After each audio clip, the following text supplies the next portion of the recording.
Je me réjouis de partager avec vous sur ce message qui s'intitule « Le cœur d'un disciple ». Dans Deutéronome 6, c'est écrit « Tu aimeras l'Éternel ton Dieu de tout ton cœur, de toute ton âme, de toute ta pensée, de toute ta force, et tu aimeras ton prochain comme toi-même. » Alors qui est notre prochain? On a peut-être passé 2 mois confinés avec des gens sous le même toit. Et bien justement, c'est les gens qui sont autour de nous. Dieu, il nous a placés dans un jardin et il nous a donné de prendre soin de ce jardin. Et dans ce jardin, il y a des arbres, il y a des arbustes, il y a des plantes.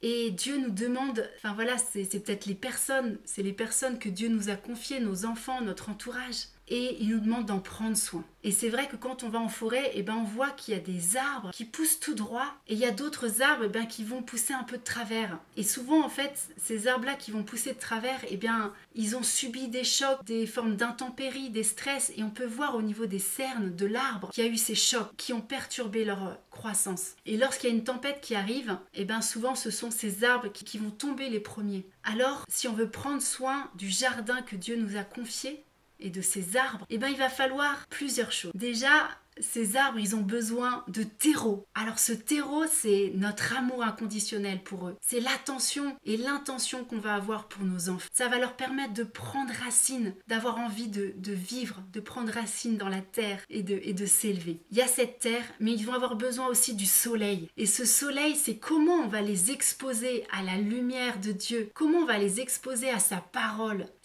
qui va leur permettre de pousser droit. Et il y a aussi la pluie, cette pluie qui vient mouiller la terre, cette pluie qui est la présence de Dieu. Comment on va permettre à ce que Dieu vienne transformer leur cœur, à ce que la présence de Dieu bienfaisante vienne. Et en tant que disciple, c'est dit aussi dans Jean 7 que celui qui a soif, qu'il vienne à moi et qu'il boive. Et celui qui croit en moi, des fleuves d'eau vive couleront de son sein. Alors je sais pas vous, mais moi, j'essaye de boire tous les jours. En tout cas, j'ai soif tous les jours. Et du coup, si je me connecte, si je bois à cette présence de Dieu, je vais pouvoir moi aussi inonder, arroser mon jardin. Alors c'est pas tout juste d'avoir de la terre, du soleil et de la pluie. Il va falloir aussi le cultiver. Et le cultiver, mes amis,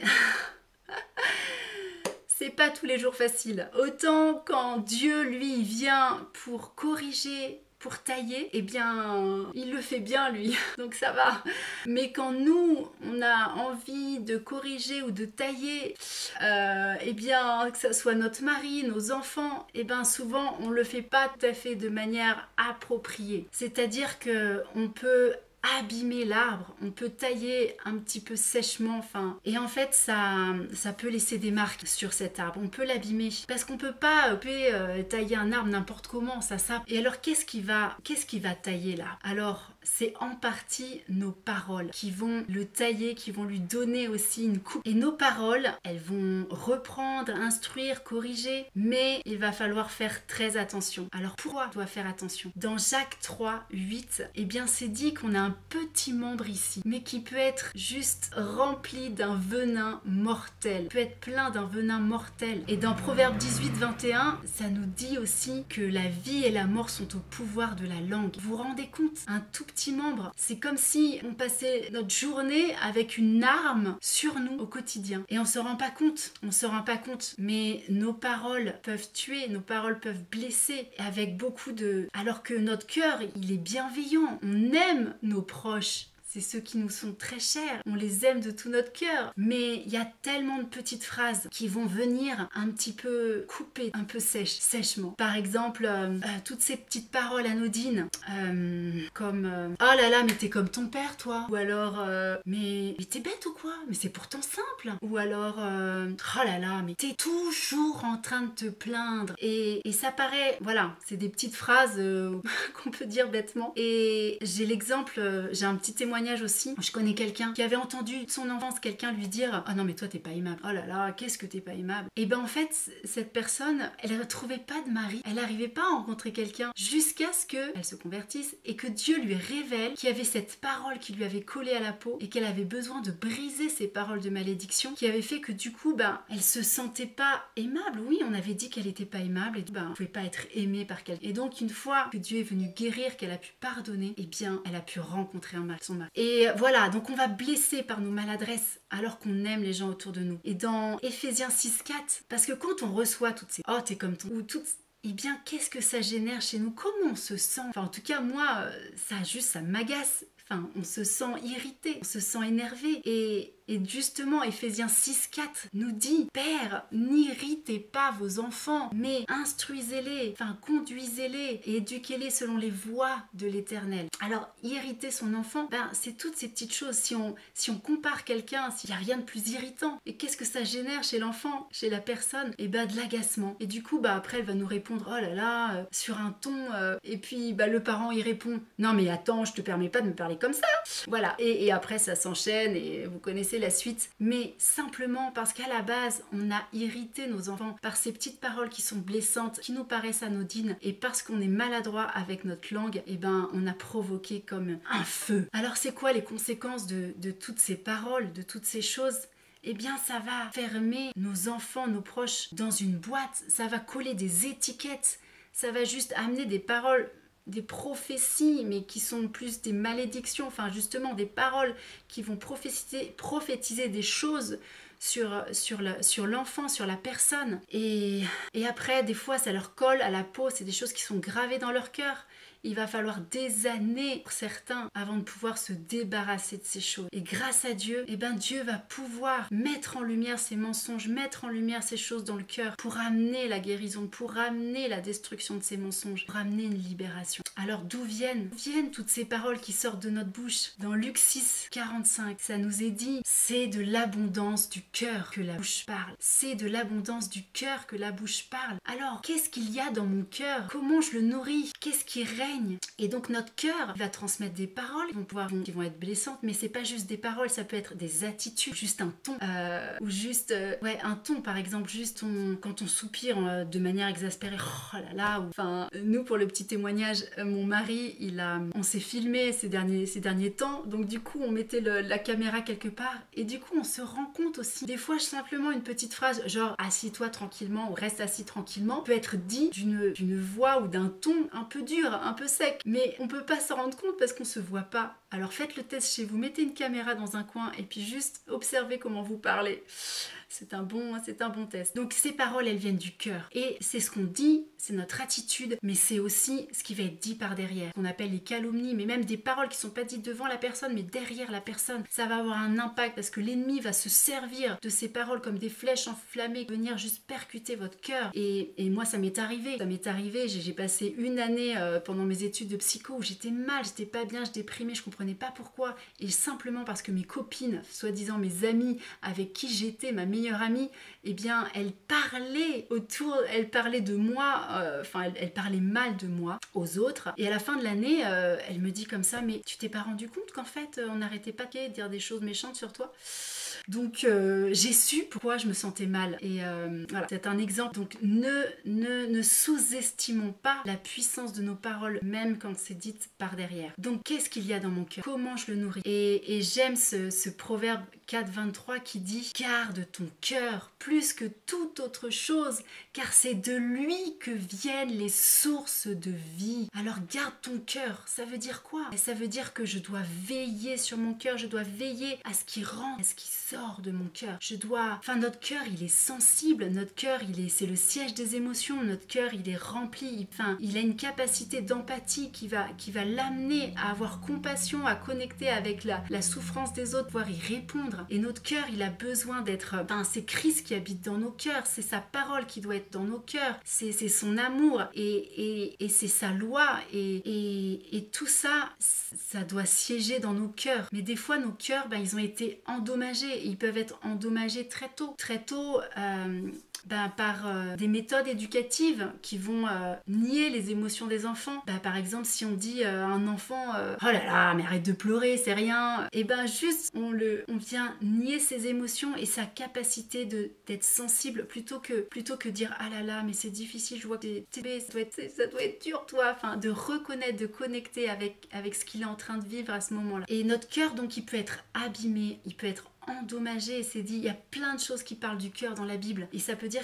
voilà, il peut être blessé, il peut être frappé, c'est dit que ton cœur ne se trouble pas, ça veut dire que ton cœur il peut être rétréci aussi, j'ai vu c'était un mot bizarre, rétréci, blessé, voilà, et par la pression, par le stress, par plein de choses qui viennent dans nos cœurs. Alors il y a une promesse qui est dans Ézéchiel 11. Cette promesse, ça dit que Dieu, il viendra arracher pour enlever nos cœurs, pierre, pour nous donner un cœur de chair, pour nous donner un cœur nouveau, un esprit nouveau. Et ça, c'est une super promesse, c'est-à-dire que nos cœurs qui ont été abîmés, qui ont été endurcis, Dieu peut venir en donner un nouveau. Et dans Ésaïe 61, c'est Jésus qui nous dit cette promesse aussi, qui dit « Je suis venu guérir les cœurs brisés ». Voilà, et lorsque Jésus vient pour guérir nos cœurs ou quand il nous donne un nouveau cœur, c'est juste incroyable parce qu'alors le disciple il a besoin d'avoir du cœur. Alors notre modèle c'est Jésus, lui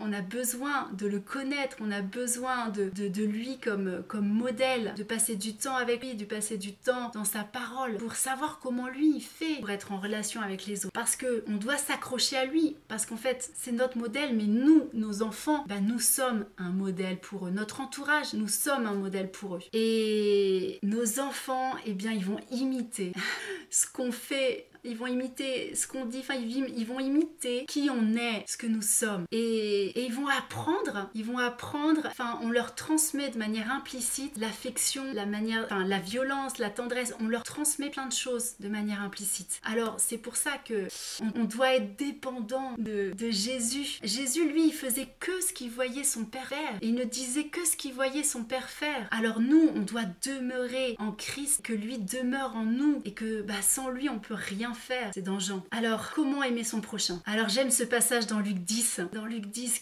où c'est l'histoire du Samaritain. Il y a un homme, il se fait battre par des brigands. Bref, il se retrouve sur la route. On lui a volé ses affaires. Il est en train d'agonir. Et là, il y a un prêtre qui passe. Et c'est dit, il le vit et passa à distance. Le deuxième, le Lévite, c'est écrit, il le vit et il passa à distance. Et le troisième, le Samaritain, ça dit, il le vit et il fut rempli. Son cœur n'était pas dur, son cœur était sensible, il fut rempli de compassion et alors il a passé à l'action, alors il a pu aider cet homme qui était en souffrance, lui venir en aide. Alors nous, dans notre cœur, qu'est-ce qu'on a laissé comme distance? Est-ce qu'il y a de la distance dans notre cœur qui fait que on voit mais on ne réagit pas? Et cette distance, ça peut être plusieurs choses. Ça peut être un cœur, ça peut être un non-pardon, ça peut être juste qu'on ne sait pas pardonner à soi-même, pardonner aux autres, pardonner à Dieu. Ça peut être des blessures qui n'ont pas été guéries. Ça peut être des flèches enflammées de l'ennemi qui viennent avec des mensonges. Ça peut être le péché qui est rentré dans notre cœur parce qu'on n'a pas veillé. Ça peut être plein de choses qui ont fait que notre cœur, il s'est endurci comme le prêtre et le lévite. Il ne réagit plus. Alors, moi, il y a 4 ans,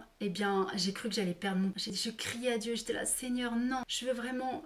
J'étais là, au secours. J'avais peur que mon cœur devienne dur parce qu'on avait vécu quelque chose de difficile au sein de l'église, la séparation, incréation, calomnie, plein de choses. Et là, j'étais là, non, là, c'est trop. J'avais juste envie de tout abandonner, je n'arrivais juste plus à aimer, en fait, de nouveau, les gens qu'on sert, à aimer. Et grâce à la prière, grâce aux frères et sœurs, tout d'un coup, mon cœur est redevenu à la vie. Il est revenu à la vie. Mais voilà, nos cœurs, ils sont sensibles. Ils sont sensibles. Et veillons sur nos cœurs. Gardons nos cœurs plus que tout. Alors, nos cœurs, quand on demeure en Dieu, quand c'est plus nous qui vivons, mais quand c'est Christ qui habite en nous, on va avoir paroles qui vont semer la vie. Paroles qui vont libérer. Quand je vois Jésus, ce qu'il a fait avec la femme adultère, il lui a dit quoi? Il lui a dit, mais va et ne pêche plus. Il lui a pas fait toute une morale.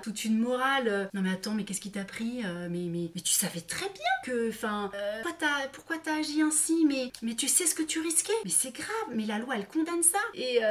Bref, voilà, la morale. Non, il a eu une parole juste qui l'a libéré. Et moi j'ai un petit exemple aussi, une fois où on devait sortir pour notre soirée en amoureux avec Jonathan. Et il voulait aller dans un endroit un peu spécial spécial, il aime bien découvrir des nouveaux endroits. On était en Suisse dans un village paumé et donc il y avait deux possibilités, soit aller au restaurant village, soit aller ailleurs. Et donc il ouvre la carte, puisqu'à l'époque, voilà, et il cherche, il dit oui, je sais, ça va être là. Et moi, je me dépose parce que d'un coup, je réalise que j'avais faim, on allait se perdre, que bref, parce que il y a eu tellement de fois où il me disait oui, je connais un endroit, c'est super, et puis finalement, on le trouvait jamais. Et là, plutôt que commencer à me plaindre ou en tout cas à dire des choses pas correctes avec ma bouche, eh ben j'ai commencé à dire Amen, merci Seigneur, je bénis mon mari parce qu'il va nous emmener au bon endroit, je bénissais parce qu'il est vraiment capable des bonnes décisions, et etc. etc. Des paroles qui ont pu le bénir et l'encourager dans son initiative et dans sa décision de nous emmener quelque part. Et on a trouvé le chemin direct, on est arrivé dans un super endroit. Voilà, qu'est-ce que nos paroles vont semer comme vie. Et ce qu'il y a dans nos cœurs, enfin parce que sans amour, je ne suis rien. C'est 1 Corinthiens 13. On voit toutes les choses faire. Et si on est dans le faire, et si on fait toutes ces choses, mais qu'on n'a pas l'amour, on est juste rien. Et ça me fait penser à, enfin voilà, on a besoin d'être rempli du Saint-Esprit, d'être vu par le Saint-Esprit. Parce que du coup, si on fait les choses sans cet amour, sans ce cœur qui est rempli de passion, etc., et ben en fait, on le fait sans cœur. Et du coup, sans vie. Et du coup, avec un cœur, ben finalement, peut être comme celui des pharisiens, un cœur dur, un cœur qui est insensible. Rien qu'à voir la réaction des pharisiens quand Jésus a guéri quelqu'un le jour du Shabbat, ils étaient plus préoccupés par le respect de la loi et des règles, par le respect de la loi et des règles, c'était plus important que la personne humaine. Voilà. Et des fois, on peut être plus préoccupé par le qu'en dira-t-on, par le respect des règles, plutôt que par l'amour et la compassion pour la personne. Alors oui, notre mission, elle n'est pas facile. Être un disciple et de faire des disciples, c'est une grande responsabilité. Et c'est pour ça que Dieu nous envoie son esprit, son Saint-Esprit qui nous conduira dans toute la vérité, et il nous envoie aussi sa parole qui est une lampe à nos pieds, qui est une lumière sur notre sentier. Parce que nous, eh bien en fait, on est tellement limités, alors que Dieu, il est illimité. Heureusement qu'il est illimité et qu'il vient juste venir à notre aide.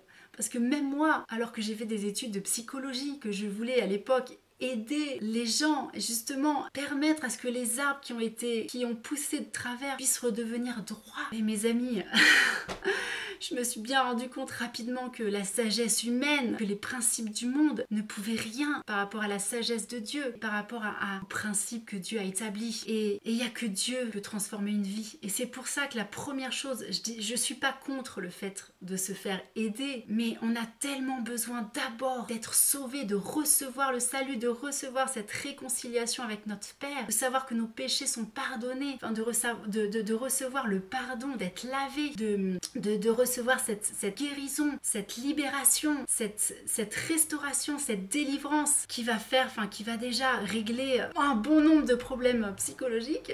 Parce que quand on se sait aimer et pardonner, c'est déjà énorme. Alors pour conclure, je sais que là il y a eu 2 mois de confinement et j'imagine pour ceux qui ont un jardin, parce que en Suisse, les Suisses ils ont quand même la réputation d'avoir des beaux jardins bien taillés, bien fleuris, bien propres. Et je pense que vous avez passé du temps dans votre jardin, pour ceux qui avaient du temps et pour ceux qui avaient un jardin. Et du coup à tailler, à prendre soin. Mais ce que je vous laisse avec ça, c'est est-ce que je mets la même intention à prendre soin de mon jardin à l'extérieur, et est-ce que je prends soin de ceux qui sont à l'intérieur, dans le jardin où Dieu m'a placé, avec les arbres, les arbustes, les fleurs que Dieu m'a fiées. Comment je vais faire pour en prendre soin? Est-ce que je fais un état des lieux régulièrement pour dire tiens, nous c'est ce qu'on fait de temps en temps, soit tout seul ou soit avec mon mari. Prends le temps, on fait un état des lieux sur les plantes que nous enfants, en se disant tiens, je sens que là il y a un besoin de soleil, là il y a besoin de corriger ça. Juste de quoi est-ce qu'ils ont besoin dans la saison où ils sont, pour qu'ils puissent bien grandir, bien fleurir et porter du fruit. Et je voudrais juste vraiment nous encourager à demeurer en Christ et que lui demeure en nous. Et moi je prie qu'on puisse avoir un cœur disciple, qu'on ait ce cœur de disciple, ce cœur qui est connecté avec le cœur de Dieu, qu'on puisse garder nos cœurs. Je prie qu'on puisse garder nos cœurs pour avoir que notre cœur vive. Et je prie Seigneur, tu gardes nos cœurs de forme d'endurcissement, que nos cœurs soient sensibles aux autres. Et je prie encore, Père éternel, que ton amour soit déversé dans nos cœurs par ton esprit, pour que notre couple puisse déborde, que notre coupe déborde et qu'on puisse manifester le fruit de l'esprit, que ça soit la douceur, la bonté, la bienveillance, la maîtrise de soi, l'amour, la joie, tous ces fruits qu'on puisse les manifester et que ça puisse déborder sur les plantes, sur les arbustes, sur les semences que Dieu nous a confiées, qu'afin elles puissent germer, qu'elles puissent grandir et qu'elles puissent porter du fruit. Parce que c'est à l'amour que nous aurons les uns les autres. C'est à cette âme qu'on aura les uns pour les autres que le monde, il reconnaîtra que nous sommes ses disciples. Soyez puissamment bénis. Amen.